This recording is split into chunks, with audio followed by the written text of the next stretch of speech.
thank you for taking your time this evening to attend. I welcome you all. I appreciate your time, and further conversation is welcome, whether it's through another Zoom meeting or in-person meetings as you feel comfortable. I am happy to attend any group meeting that will help further just basically explaining part of this process that we're trying to do. As I said, this will be posted on our website.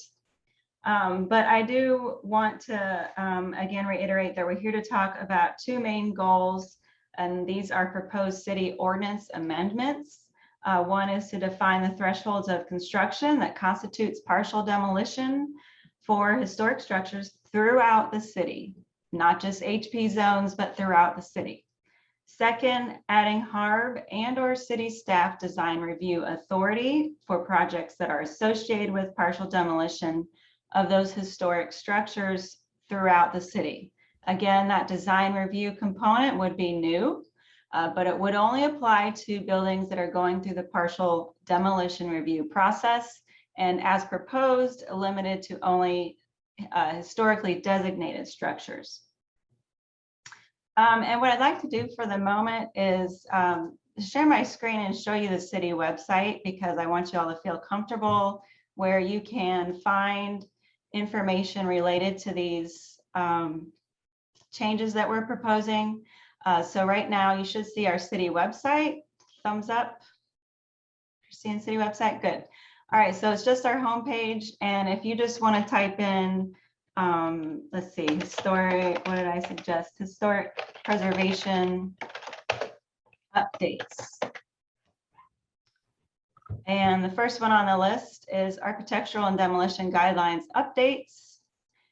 And so here's a page that I've created to keep track of our project meetings. Again, focusing on what it is that we're looking at overall. There's a map that you can click on, and I'm not going to dive into that rabbit hole right now, but that can tell you if you're in a National Register district and if you're a contributing property, and we'll talk about what those definitions are. Keep track of public workshops. So as you might be aware, there's one Saturday, September 11th in the morning at the Gallimore Center, and that section is to talk about the general updates to the architectural guidelines for historic preservation.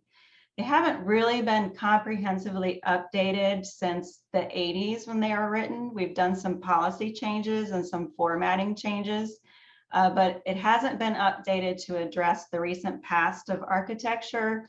So that's a project that is going on simultaneously with what we're talking about tonight. But tonight we're down here where we're talking about issues related to partial demolition. And I've listed all of the meetings that have been held by HARB and by the PZB thus far. You can click on the meeting packet and the videos if you'd like to go back and watch that information. And then also at the bottom, there's a whole host of links that you can look at to give you some more information on what gives us the basis for even making these recommendations. And so that's a reference that I wanted to provide you to. And now we're going to go back to the PowerPoint presentation. And you should see, let's see, display settings, swap presenter. So do you see the main screen? Okay, very good. So what we're going to do right now is get some feedback from you. I'd like to see who all's here and what neighborhoods or areas of the city you're representing. So we're going to do a poll called "Where do you live?" And you should have buttons that you can click on to answer this question. And I'll give you a few minutes to do that.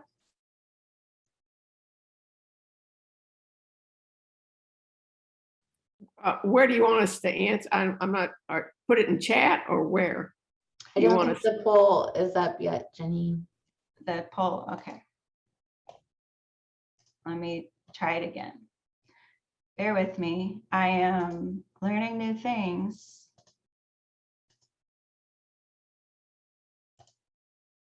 Relaunch poll. How about now? Okay. So you want us to just click on and take the poll right now? Yep. And then Okay. we'll get live results. Okay. I'm trying to click on yes and nothing happens to the circle.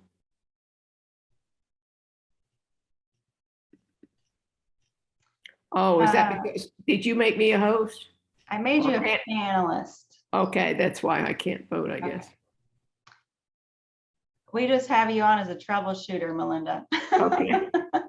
I guess that's what's happening.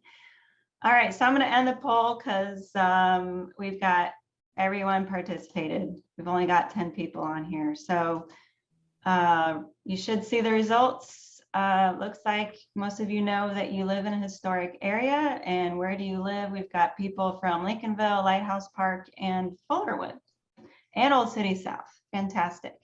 Thank you for being here. You can fill me in for Nelmar. All right. So, all right, what I also would like to share with you is the current framework that we have. It results from the definition of demolition in the AGHP and the city ordinance.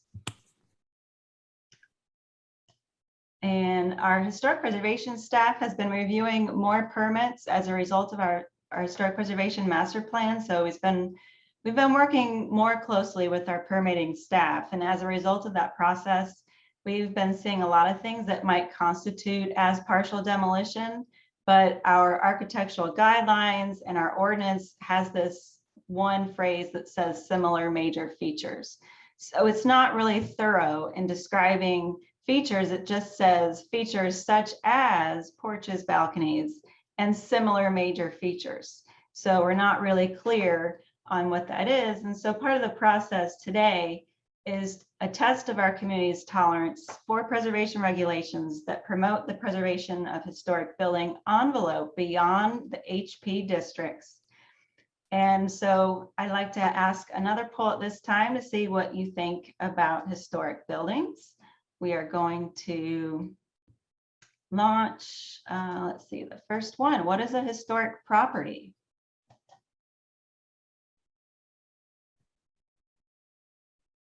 And I have to give credit to one of my colleagues for coming up with this survey question.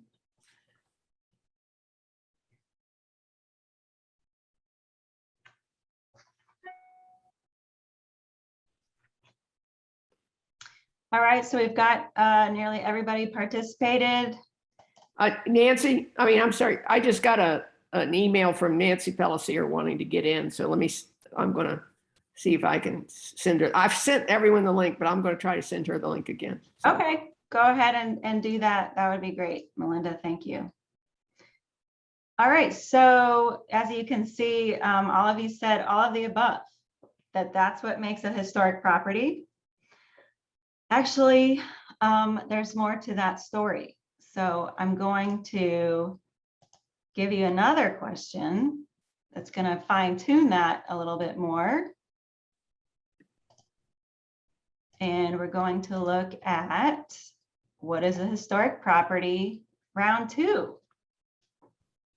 Which one of these count as a historic property?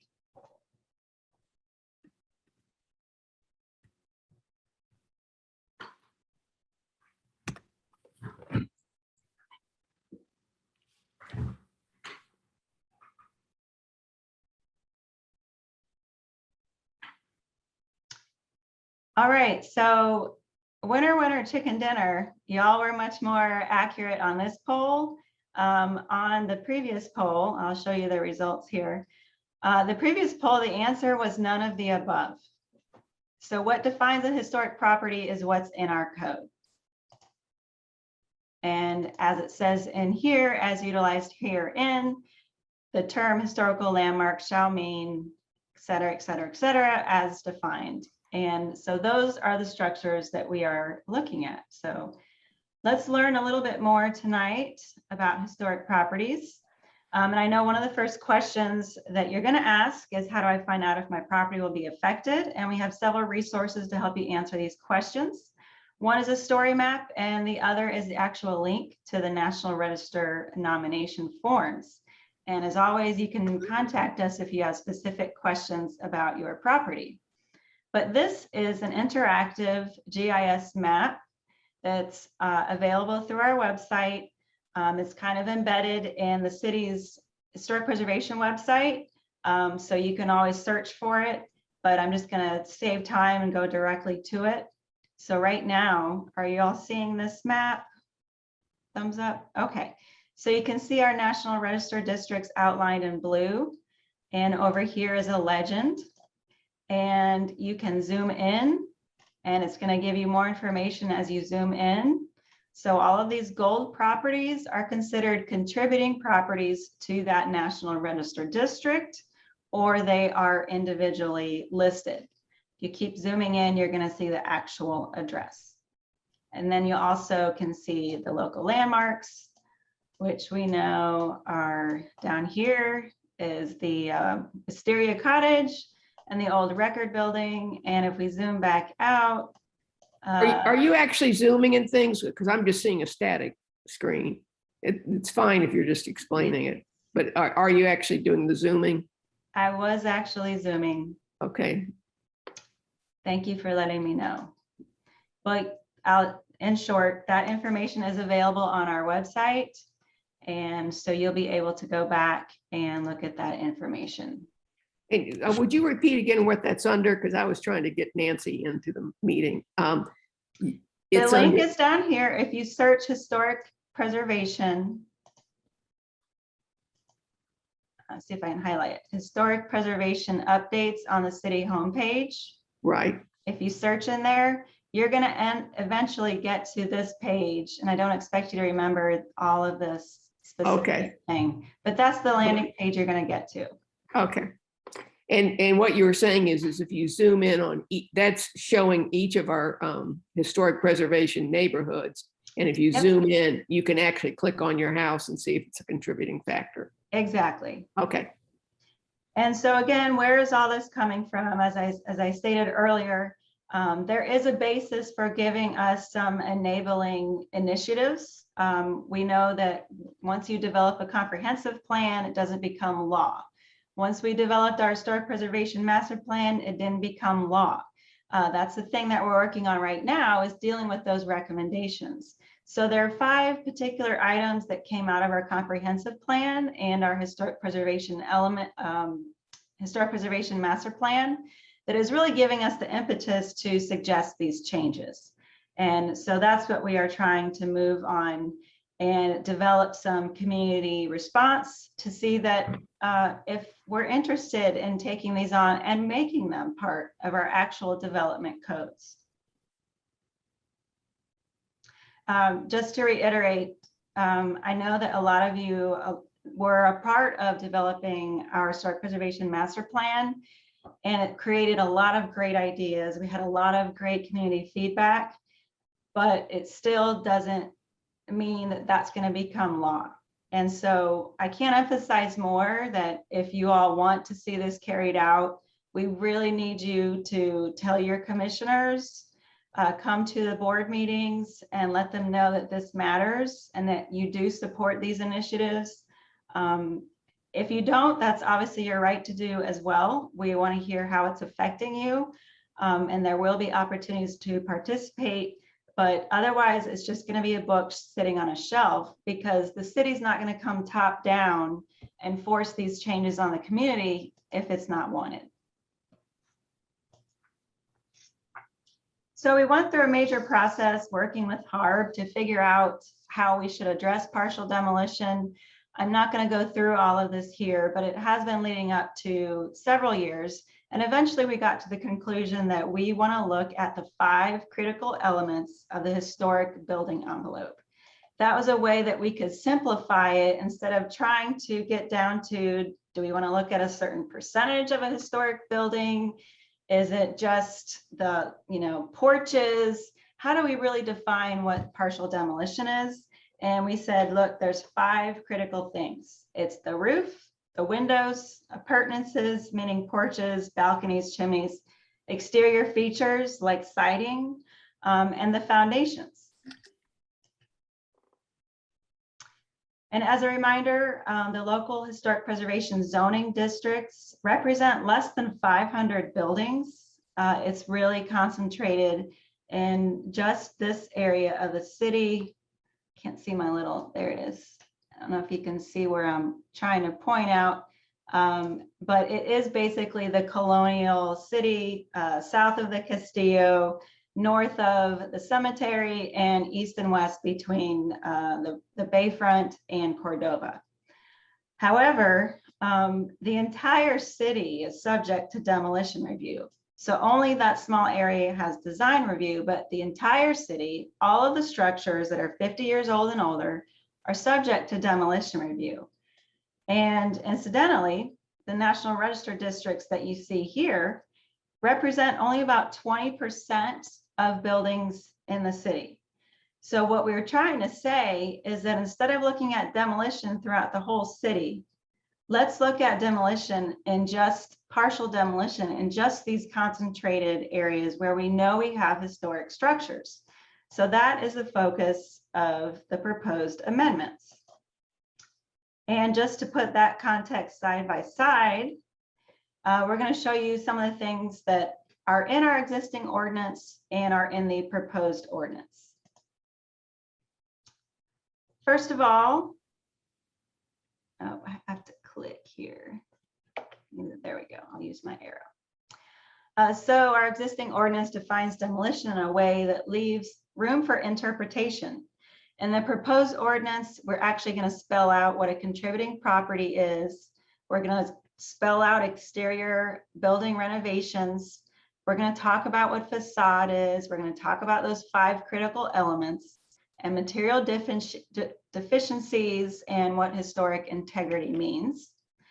Again, as I just said, right now our existing ordinance says that we're going to deal with demolition for all buildings throughout the city. So right now we have about 4,000 buildings that meet that criteria. So say you're in some area in West Augustine, which right now has no designations whatsoever. Say the building was built in 1971 and somebody wants to take off a porch. Right now that has to go to HARB for partial demolition review. So what we're saying in the proposed ordinance is that we only want to look at those minor set of buildings related to partial demolition review. So that would be the 1,659 buildings, depending on what the final list is going to be. Those are the items that we're going to look at.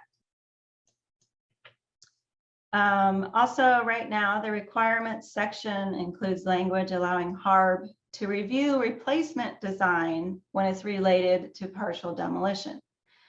Right now, if you were to come in and say, I want to remove a historic porch, and maybe the plan is to put back a porch that is compatible. HARB has no design review authority to say, well, we'd like to approve your project because we think your new porch looks great. They can only look at the removal of the historic porch. And in some cases, reworking the design can be done in a compatible way that meets the homeowners or property owners' needs. And it creates a compatible design that would increase the usability of their historic property. So it does add, again, I'm going to emphasize design review in areas outside of the HP districts, which would be new, but only when associated with partial demolition. Right now, we have a 30-day waiting period. We'd like to waive that for partial demolition. And the other change would be is that we're going to be adopting a policy document that explains what this process is. So if you're a property owner going through this process of demolition, you're trying to figure out, what do I need to do? What is HARB going to tell me to do? What paperwork do I need to fill out? What is HARB, or what can be staff approved? We've got a document that can be adopted that will address those things. And then we have the actual ordinance. I have the PDF proposal here. I have it available, so at the end we can go through it page by page, but I'm going to leave that up to you. It's on our website, so you can read that at your leisure. This is the document that would have to be approved by or recommended for approval by the Planning and Zoning Board. and they would recommend it to the city commission, and then it would be heard at 2 hearings of the city commission. So that's the time when the public would officially comment and make their voices heard to the PZB and the commission on whether they think we should move forward.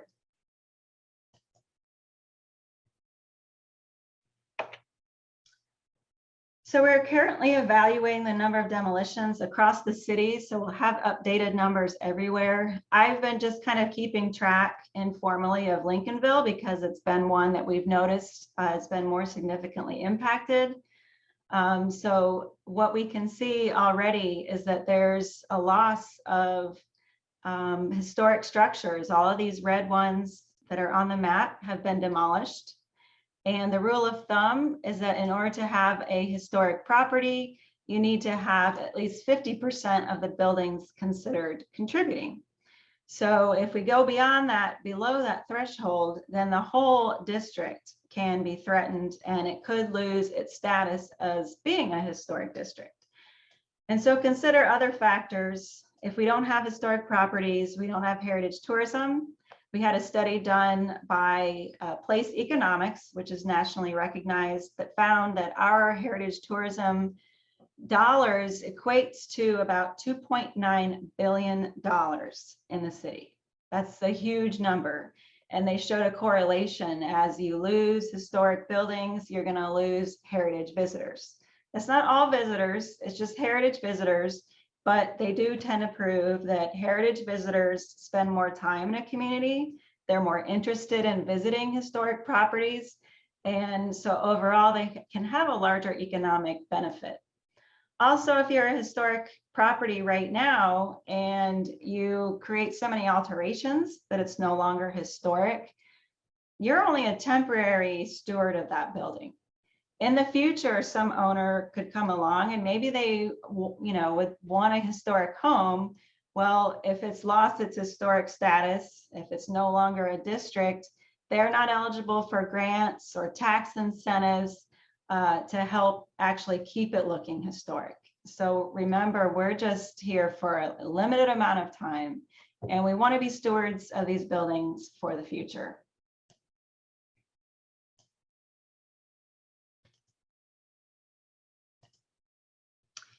All right, so part of the challenge is that there has to be a balance, and we definitely recognize that there needs to be a balance of economic development, but in our city, preservation is basically one of our core values. It's noted in our vision, where we talk about vitality, where we talk about authenticity, and those are very important factors. And what we're trying to do is develop something that's proposed in the historic building envelope that we're going to get into in a minute, that limits the review process to only a select number of properties in the city, to articulate where HARB or staff can make approvals of changes to those critical elements of the building envelope.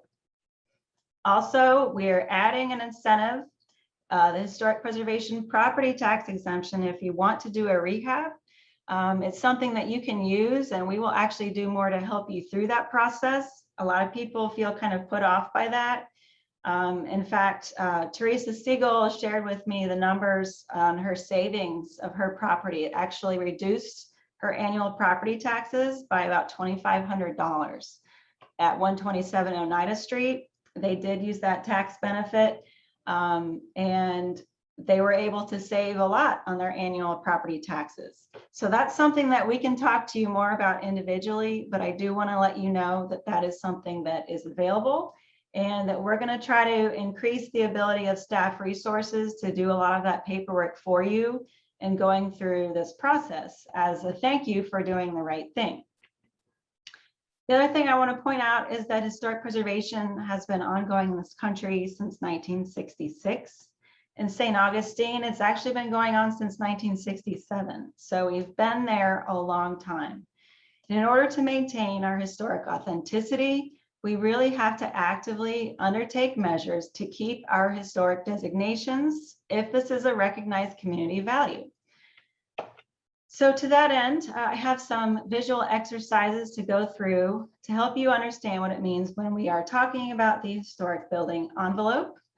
The National Park Service defines historic integrity with a combination of location, design, setting, materials, workmanship, feeling, and association. And again, that's the National Park Service. That's not the city of St. Augustine.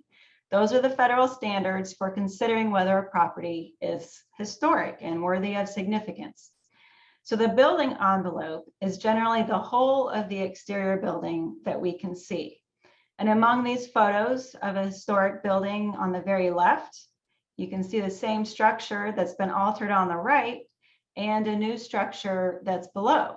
So it's kind of interesting. You can see that the historic building was originally covered with a lot of wood shingles. And then a recent renovation came along and put board and batten siding on it. They put staggered shingles up in the attic space. Let's see if I can get my pen to work here. Up in this attic space here, they use a staggered shingle, and across the street, there's another building that it's new, but they kind of copied that impression. But over on the historic building, you see they're straight across. And so that changes some of the character of the building because it starts to represent a different period in time of architectural history. So one of the questions that we'll ask is, if everything new is replaced in a building, can it still be historic? And that's a question that we're going to continue to look at. So when a building is essentially rebuilt from the inside out or the top down, we are asking, can it have the same association with this historic environment? What if each building or even every other building on the block received the same type of remodeling with new windows, new siding, porch details? Would there still be something timeless, something that said, you know, this structure is related to a unique time and place? Or is it just new? It could be anywhere USA.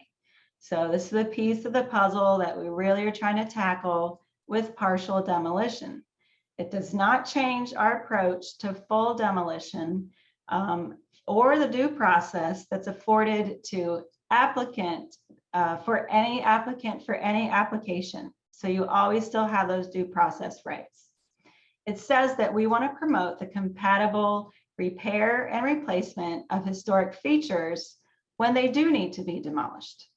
Right now, as I said, HARB just reviews that individual piece, and we don't have the opportunity to look at the project as a whole, which actually could improve the design of the structure if there are incompatible alterations that have taken place over time.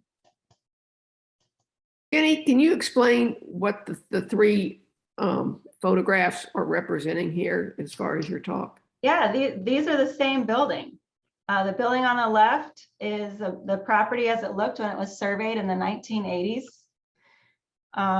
The bottom photo on the right over here is when they were going through a renovation, and the top half collapsed. And so they were doing a renovation inside out, essentially reconstructing the building. And when they got done, they developed something that looks nice for the neighborhood, but does it have any character of being historic? That's a question that we could ask.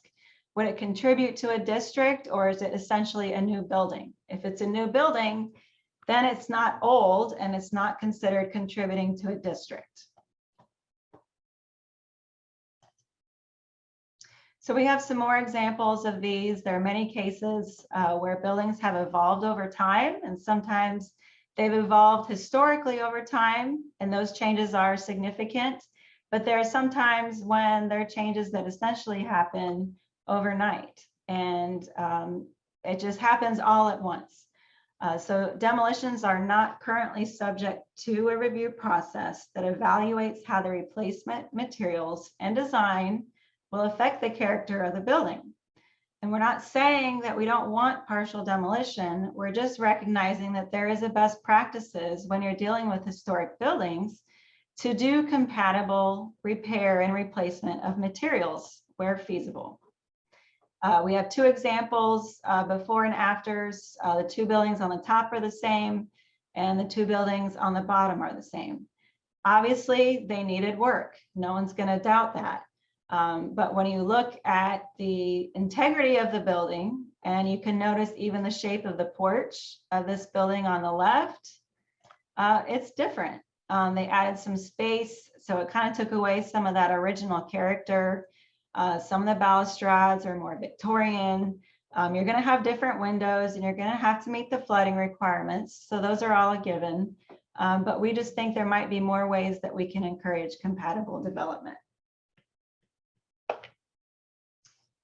So at the most basic level, the average person should be able to tell what is historic and what is new.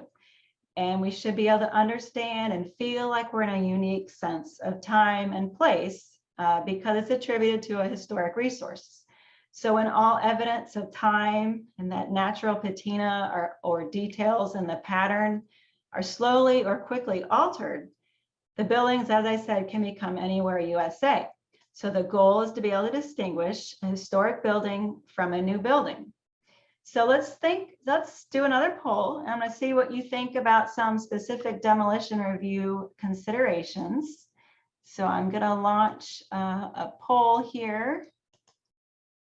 It's going to be, what is demolition? So if you'll take a minute and answer some more questions for me, then we'll see what the survey says.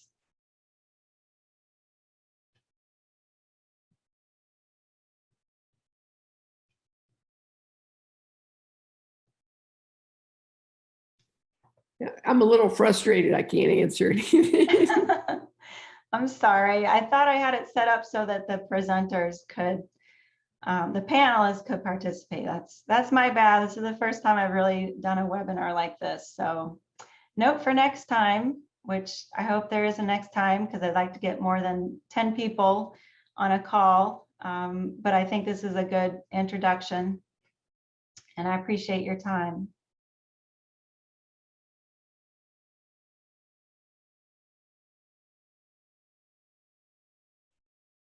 This one does have 2 questions, so remember to scroll down. Sorry, 3 questions. So remember to scroll down.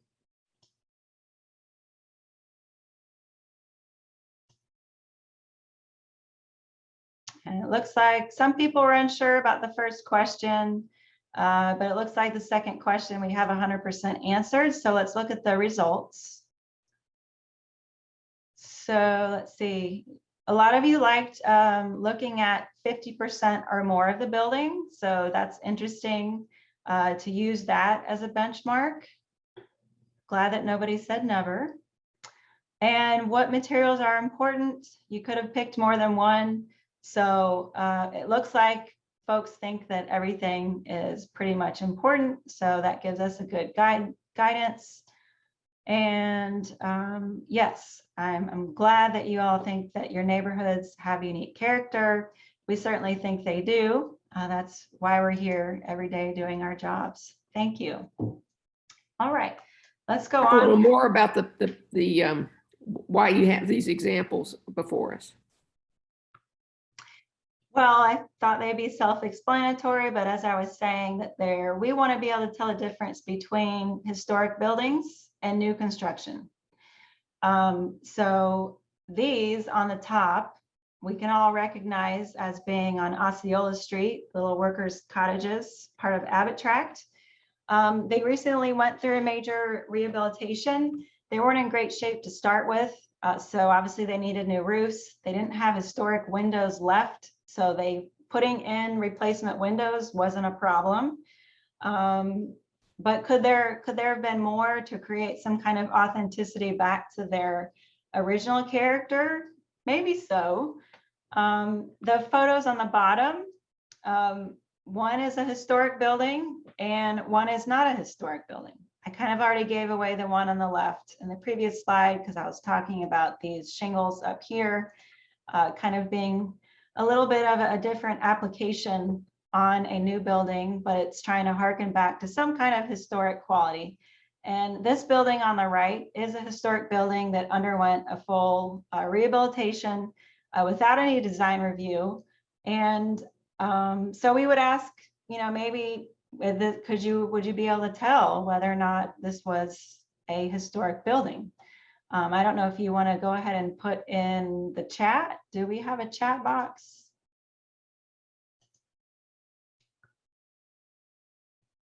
And yeah, we do have a chat box.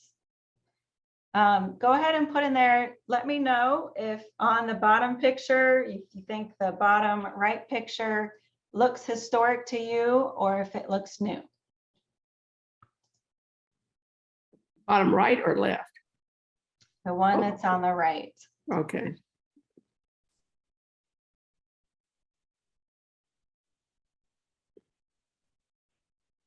One of our participants says that they're not allowed to participate in the chat box. And there's a few people logged in under Melinda's name. Yeah, they're all. I see. That's why. Because you have unique logins for this webinar. So if you logged in from Melinda's account, it's not going to work. But what I can do, Julia, you know what happened, everybody? Yes. Jenny, when you sent me the link this morning, I forwarded it, it said click to join here. I bet you that link you sent me was probably for me. And that's probably when I forwarded anyone that used it, my name popped up. So what I'm going to do this point forward, Julie, if you will, and Melinda, pardon me, we're going to demote you from panelist right now, Okay. just to an attendee.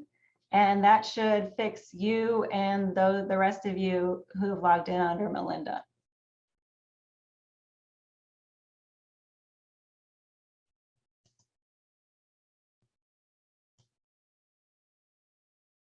Jenny, on the top, on the workers' cottages,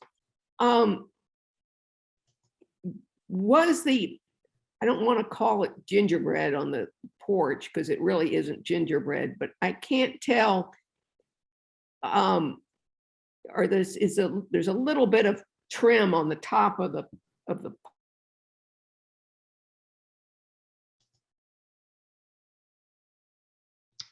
All right, so I apologize, Melinda. I'm going to come back to your question, but we had to change you back to an attendee so that it wouldn't affect the participation of those that were signed in, like you as a panelist. But if you want to put your question in the Q&A, I know you were starting to talk about the gingerbread.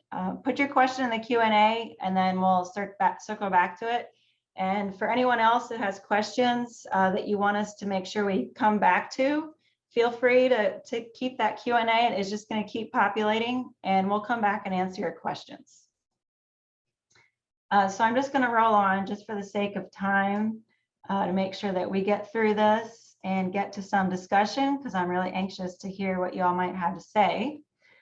We do have a community engagement program, and that includes this meeting tonight, but you can also see the other meetings that we've held. And I pointed out to you on our website where we're also populating those. But feel free to ask for any individual meetings or neighborhood meetings. I'd be happy to discuss the concerns of your particular area. And also I'd like to share our story maps, which I developed using ArcGIS to try to help explain the significance of the preservation planning in general, as well as the nature of the proposed ordinance changes. And both of those are on our website. These links will take us right to it. And these are just modern tools, but they're not the only tool. As you all know, we have a survey that's going on out there. So we hope to collect your input from that survey that's related to historic preservation generally.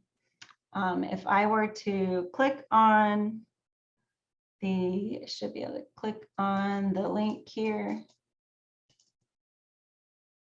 I'm going to have to come back to our separate website and pull those up. So simply amending the ordinance, as I mentioned, provides the city the authority to take an action. It's only going to have a few words that gives us the authority to take action. However, for the general public to understand what it's really going to mean, We've been working with HARB over a long period of time to provide some consistent direction to city staff and to provide some guidance that is a one-stop resource. So I'm going to stop sharing right now because I want to share with you something else so we can get into that document.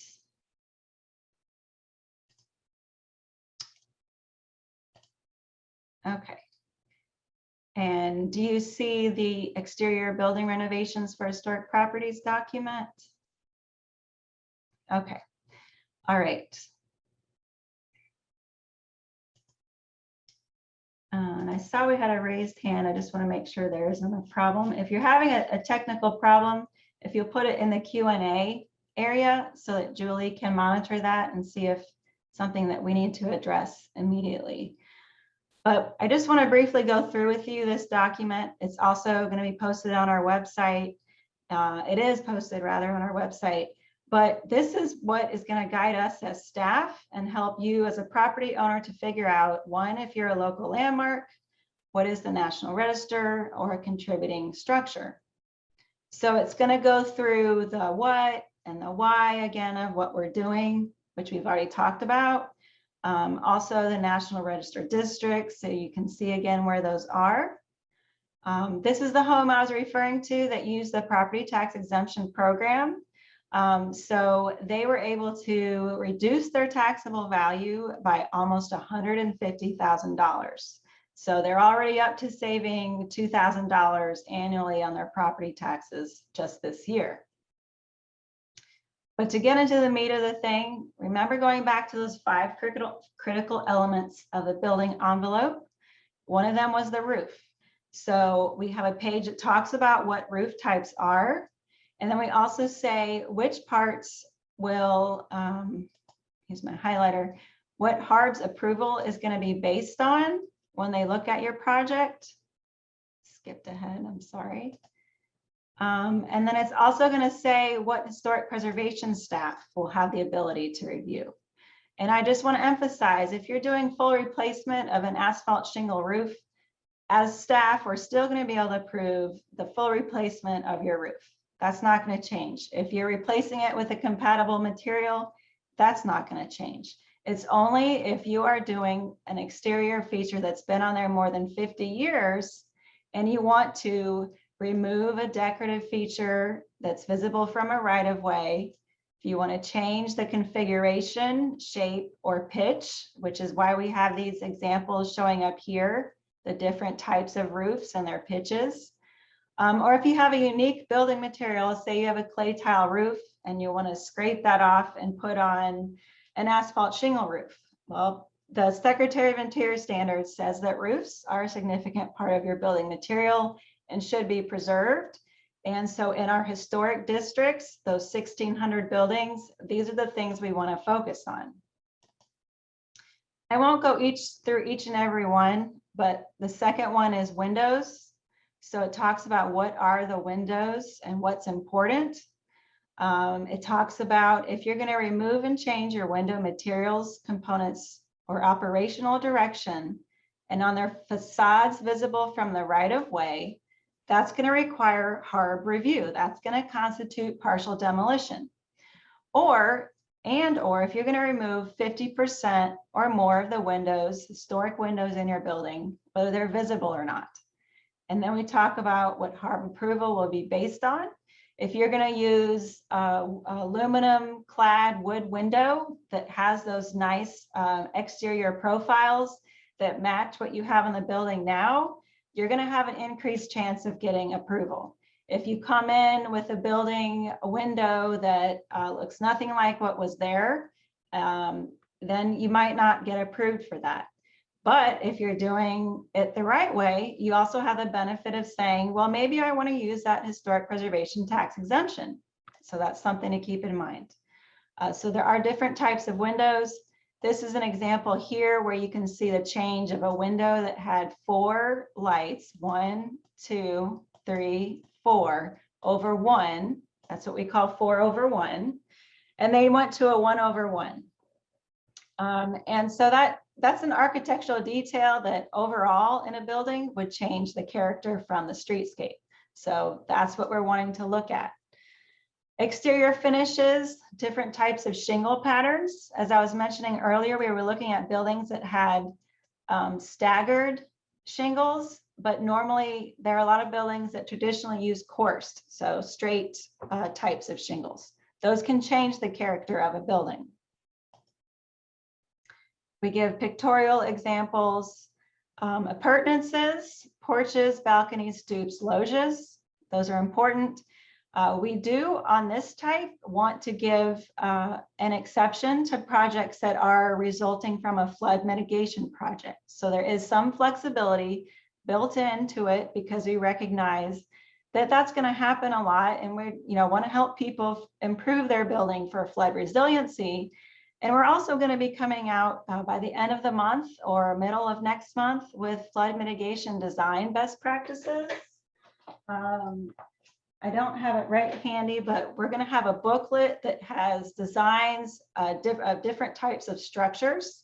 And it's going to show you, if you want to elevate your structure, how you might want to consider orienting your stairs, how you might want to do your siding or your piers, things like that. So it gives you some design recommendations, and we're saying those are best practices. So if you're going to follow those best practices, then we're saying we want to help you move through the process quickly and try to staff approve it. This is a neat example. You can see on the bottom of your screen, we have a sandboard map right here of this property, and you can actually see the outline of where their porches used to be. So that's something that happened a long time ago. We don't know when it happened, but we have the evidence that there was a two-story porch, and this bay feature right here is basically outlined in that element. So there is evidence of figuring out what was historically there. Foundations, I'm not going to go into detail about that, but I will emphasize that, again, if it's for a flood mitigation project and you're using a best practices approach, that there will be a staff approval method for you to undertake during that process. And then at the end, it talks about character defining features and giving some examples so that you can know what those are. And then at the very end, we have some definitions for reference. And then we have some steps to give you some guidance on where to go. So at this time, I want to, before I take questions, I think I have one more poll that I wanted to show you. Let me see. Final poll, launch poll 4. I need to share my screen. Let's see. Share screen, PowerPoint.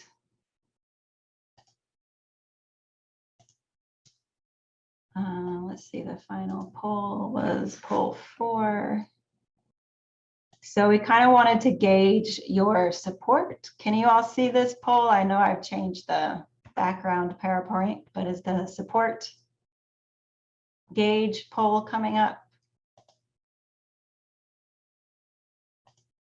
Okay, I don't think that's going to work. That is not working. I'm going to stop sharing and I'm going to start sharing again. And do this.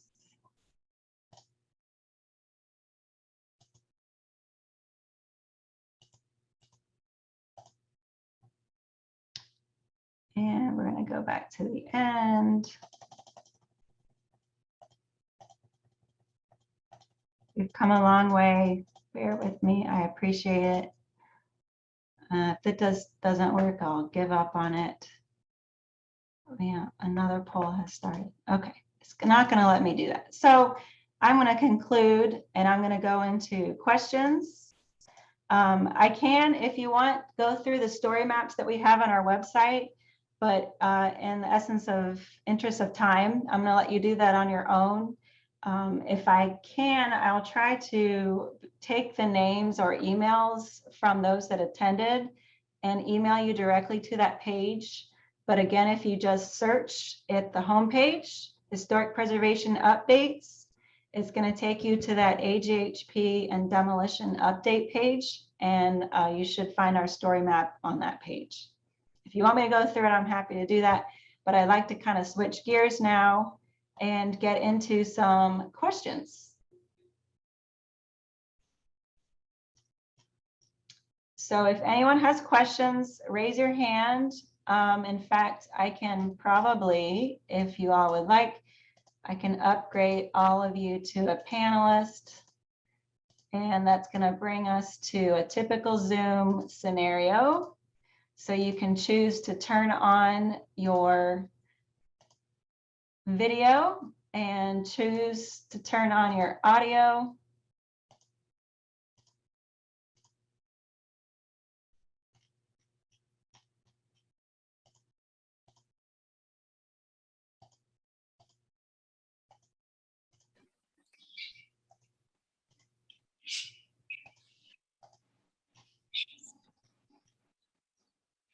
Bear with me, just got 4 more people to go here.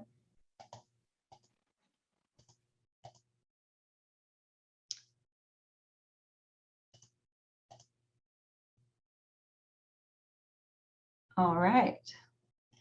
So do we have some questions, Julie, that I should touch on first that people were typing in?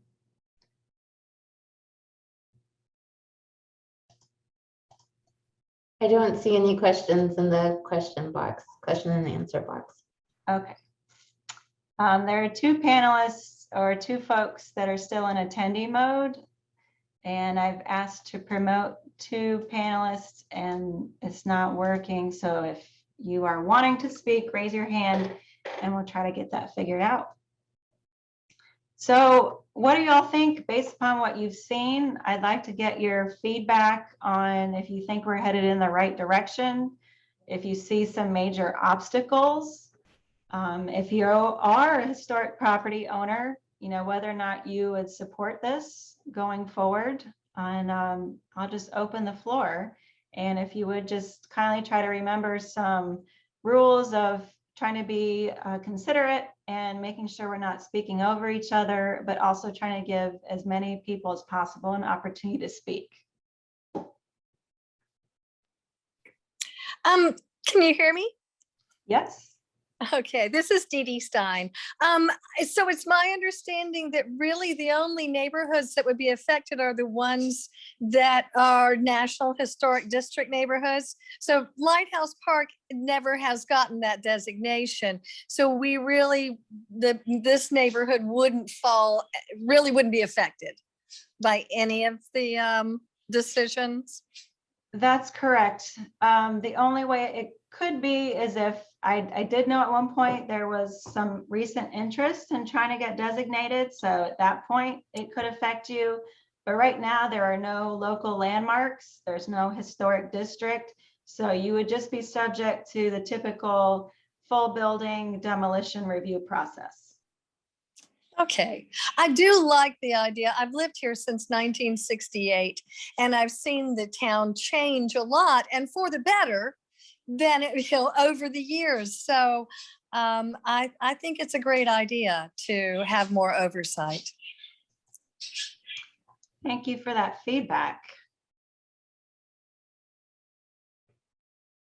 Anyone else? Well, I just want to say, I think it's ambitious. I think it's great, especially that you're going into out of the HP districts and into the National Register districts to try to save a lot of this.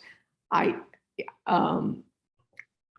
think it's going to take probably some more education, because I think people like us that are longtime preservationists kind of understand it, but then I think, and it's right, it's the right thing to do. But I think, you know, you're going to have people that it's like, what do you mean? I just want to put in new windows. I want to take the porch off. I want to do this and that, and especially people that are upgrading all these short-term rentals. And so, but on the other hand, I think, yeah, the integrity of these old buildings is important. And I think we want to be sure that we're getting away from not sticking a lot of faux Victorian on houses that didn't have them and things like that. So, but I think it's great. I think it's going to take, you know, a little more education, you know, out there. And I don't know if it's hand in hand education with why this is important. You know, but it's going to be interesting to see if you'll get much blowback on this. But I think it's a great idea. Thank you, Melinda. And I'm just typing a question to someone who asked about solar panels. Our AGHP currently does address or recognize solar panels and says that they should be placed on a building that's inconspicuous. And when that AGHP was written, it was a long time ago. So the solar panels they were talking about back then are way different than what's available now. So as preservationists, we're not anti-technology. In fact, when you do get to reading our publication that's going to talk about flood mitigation, it does emphasizing having alternate utility sources so that you can start to dry out your house and you can start working on it. Ideally, they'd be placed in a way that doesn't take away the visual integrity of your property. But there is a state law that says we cannot prohibit them. So you do have ability to do solar panels. I'll just offer my support too on this. I think you go in the right direction. And I think it's well needed in the city. And to go back on solar panels, they've gone a long way. They have solar panels now that look like clay tiles. They have solar panels that look like shingles. So that won't be prohibited in the future. Thank you. Yeah.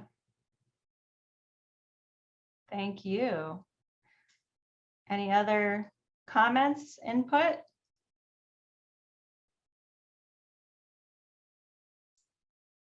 Is there anything more we can do as neighborhood associations to help, you know, boost your participation and your 2 workshops coming up? We sent out a newsletter Tuesday. Sharon and I are board members and happy to see some of our neighbors attending this evening, but it's really important that you get more people attending to hear what you have to say, because walking through the documents helped me understand a lot more than going through them on my own. So the workshop that's coming up on September 11th is a part of our broader architectural guidelines update. It's going to be more comprehensive and looking at what other communities are doing when they update their architectural guidelines. Whereas what we're talking about right now is narrowly focused, and we're taking it on as city staff through the HARB right now because we recognize a need to address demolition sooner than later. But what I would say is if there's an opportunity to host another workshop that does even the same thing as we did tonight in person, I'd be happy to do that. We can have the same workshop in the Gallimore Center. But we do encourage people to come to the general architectural guidelines workshops. The best thing that I can say is just do what you're already doing, helping to spread the word. We're getting it out on Facebook and social media, trying to get the newspaper to pick it up. I don't know what else, what other magic tricks that we could do, but Jenny? if you have any suggestions? I have a suggestion as far as the presentation, in that I think it'd be helpful also in the future, and this is more in the education line, of where you have a lot of examples of what's good and what's bad, what's working and what isn't, because I think a lot of, of why, because some people just see, oh, well, they put on a nice new windows and this and that, what's wrong with that? And I think if you can really have a lot of visual examples and point out, this is a case of where the porch had to come off or came off, and this is what replaced it. And this is the kind of thing we think is a good replacement and we would approve. Here's a case of where they replaced it and, ruined the hurt the integrity of the building. it's done, so we're not going to go back and do anything, but going forward, so there's a lot of examples, because I think that would be very helpful as far as educating people of what you're talking about, as far as what's authentic and what isn't, and why it's important for the integrity of the buildings and for the history and all that, that it's just not a matter of making the house look pretty, although you certainly want to restore it, but such as why would a worker's cottage, look like this, but not this, even though someone thinks that they've added a whole bunch of stuff to it to prettify it. So I mean, I guess that's what I'm saying, as far as maybe really more education things of where I think you're really getting out. And I think there's an interest in the city on preservation, that if there were things that were more kind of educational, where people then got into the idea of, oh, okay, now I'm getting it. Now I understand, these guidelines and what they're trying to do, as opposed to, oh my gosh, it looks like a lot of rules that they're just gonna, where you're gonna get a lot of property rights pushback, or I don't want to deal Right. with this. So I think if you kind of go through the whole education thing a little bit more on what makes it Lincolnville, or what makes Nelmar Terrace, or what makes Fullerwood, what were the things that put them on the National Register to begin with, what were what were the things back when they were designated, and why these things are contributing, and then so it's kind of an educational thing, and I think then you get a lot more buy-in to the rules. I understand that a lot of it is you want to speed up. It's my understanding that what you're after tonight is you actually want to get ordinances on the books, that a lot of these are recommendations that were in our guidelines that we all went through, but they aren't actually made into ordinances. Am I correct here? Right. As I said, we had a comprehensive plan, which is like up here. We had a little piece of that was our historic preservation master plan. Those are the things we'd like to do, but until they get written into an ordinance, it's not something that's enforceable and legally actionable.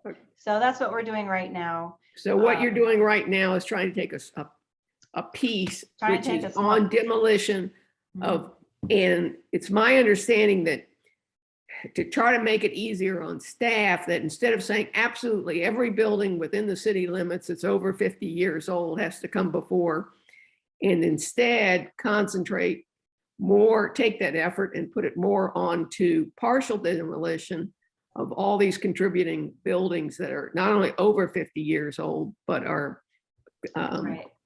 contributing to our historic neighborhoods, and why it's important that they remain to be contributing. Right, and I'll just quickly share the story map that we have, trying to make the case for why we should preserve historic buildings. We talk about the financial difference between properties that are in historic districts increase more in property value over time than other areas in the city. And this is just a general thing. And also, I think what's interesting is that you have a situation where our historic buildings only take up 7% of the city's land mass. Yet if you look at the graph, they have a lot of value in those properties. So they have a lot more property value. They have almost 40% in that 7%. So if you go on, there's more information that you can look at, just generally planning related. Again, the map where you can zoom into the different districts. You can also go in and look at the site file maps. Hopefully this is moving along this time. Are you seeing the Florida Master Site File map with the blue dots? Okay. Yes. So you can zoom in now on these, and you can actually pull up and see what it's recorded, how it's recorded on the Florida Master Site File to show you when it was built and what style it is. Going on, we have a great example of showing again what happens in a good restoration project. And then we talk about integrity and authenticity and livable places.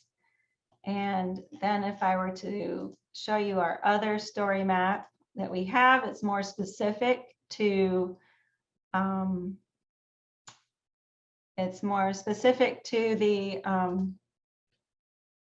need to get this out of the way, the historic building envelope. So you should see a gray kind of photo of the waterworks building. And this is going to go through and talk about what a designated building is, how you can find out if your property is designated, not just by this map, but it gives you the records that we actually look at here in City Hall. And then it goes through the 5 critical elements of the building envelope. And so all of this information is interactive. It's on our city website. So if you want to know what you can do also is help share the links to these websites, because that's going to help us get more information out there. There are a lot of people that just get afraid of any change to their ordinances. And I think with what we're doing now, we've got carrots and we've got sticks, and we want to do more carrots. Let's see. I'm sorry, I forgot LG. I forgot your name, but I see you have your hand up. What would you like to say?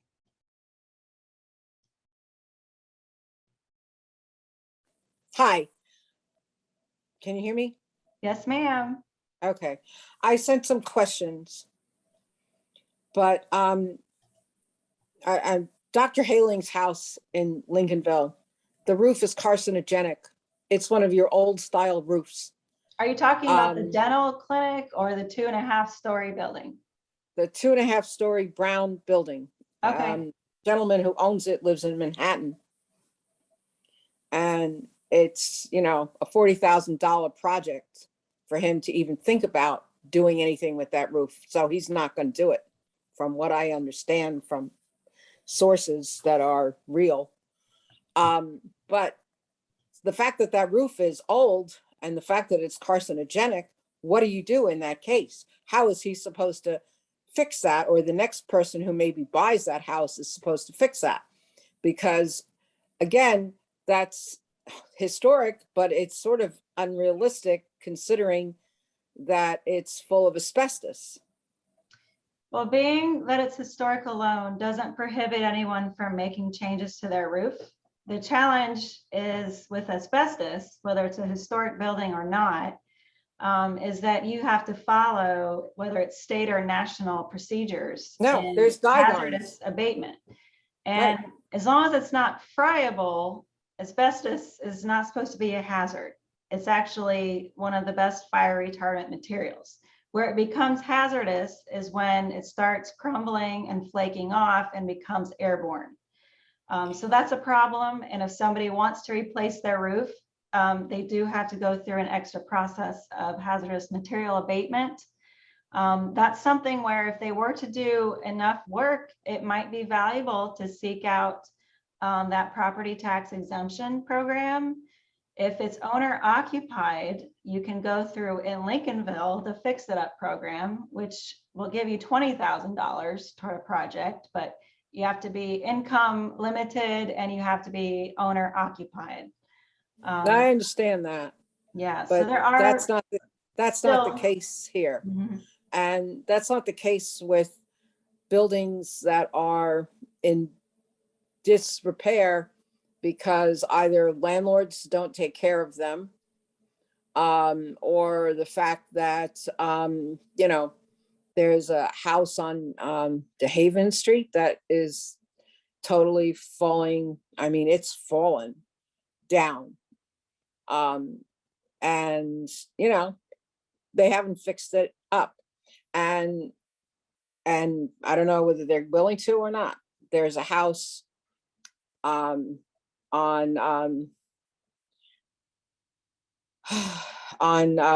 Lovett. It's a blue house. It's very nondescript. It's on the corner of Lovett and one lot in from Riberia. It's a very nondescript house. I cannot see how that building has any intrinsic value. I mean, not to me.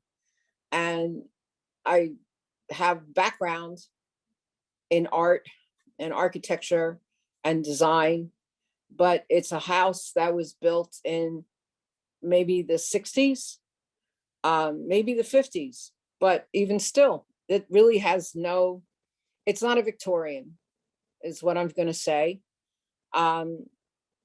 So again, where is the intrinsic value? When I looked to buy in this neighborhood and questioned about a house that was rather, well, I would call it ugly, but the price was right, I was told, oh no, it can't be changed. Nothing about it can be changed because of the 50-year rule. So Well, unfortunately, it wasn't, yeah, there's, and that's the way it was. there's and some it wasn't- misinformation, though. I'm sorry to interrupt, but there is misinformation. There is nothing, if you're not in a local historic preservation zoning district, just because it's 50 years old doesn't mean you can't change anything. That is not true. Oh, so my realtor lied. Always check with us in the planning department.